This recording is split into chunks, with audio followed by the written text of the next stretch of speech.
there's been a problem for the last few years in cybersecurity. It's very complex because of the reasons I stated in the presentation. People who are involved in cybersecurity, the CISOs, typically make their decisions. They have to go for everything, cap in hand, to a business case for the board to get sign-off. And the problem there, of course, is it's very complicated because it's ones and zeros. Nobody can see a tangible value of it. They have difficulty getting a business case signed off. If you can turn that around to being a positive TCO, ROI, all the stuff that the finance directors speak, that improves the chances of getting that through. But then you've got the issue of people not understanding fundamentally what it actually does in the context of the business.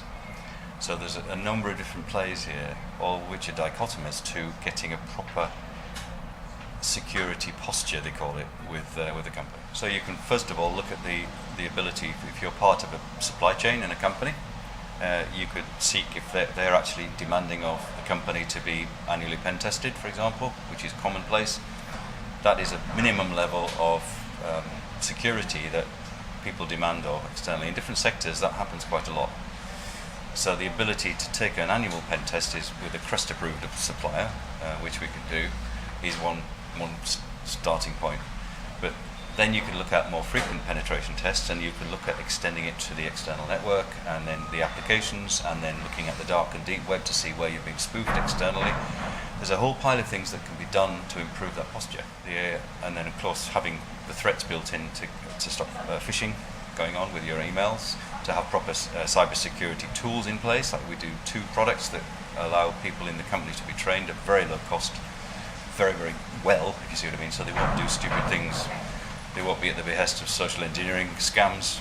They won't be at the behest of phishing, which is smishing, which is the new buzzwords around phishing attacks for getting information out that shouldn't be done, or payment, in fact. And then, of course, you've got the accreditation to Cyber Essentials Plus, which is where the GCHQ have put together these standards to help companies be more rigorous. The Cyber Essentials Plus logo is a value to put on a company's website. And if you want to go further, if it's a larger company, you can go to ISO 27001, which is even more relevant. So there are a couple of the areas that would make a company better positioned when you're dealing with the risk. If you look at the original reasoning for GDPR, it was around the ability of putting the data governance back to the individual, so making sure that they weren't being contacted where they shouldn't be with information they didn't want to share about their personal data, because the concept of the right to be forgotten. But other things, so that's a very laudable reason for having GDPR in place, but more importantly, there are follow-ups to that. So there's subject access requests which are demanded on companies that could be at any time. There's zero cost in doing that now. So you could get an ex-employee who's disgruntled, Victor Meldrew type, who's had, he's been in the company for 30 years.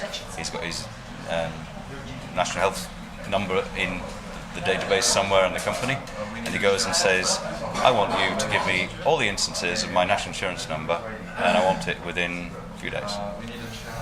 So if you've got a database with 3 petabytes of internal data, and bigger companies do have that, how do you begin to find that information?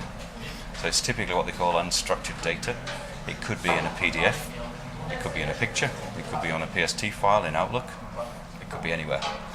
So doing that manually is typically dealt with, not in all cases, but they would take you into a room, sign an NDA, and they give you some money and ask you to go away because they can't begin to get to compliance with that.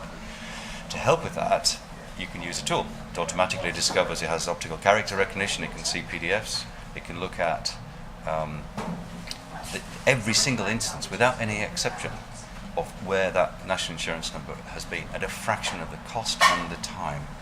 So you're never going to be human error element, it's going to be automatic, and it will be done properly in accordance with GDPR. That's another element. And the third one I mentioned is around the ability of a company to be preventing the GDPR, preventing the data breaches, which is the essence of it as well.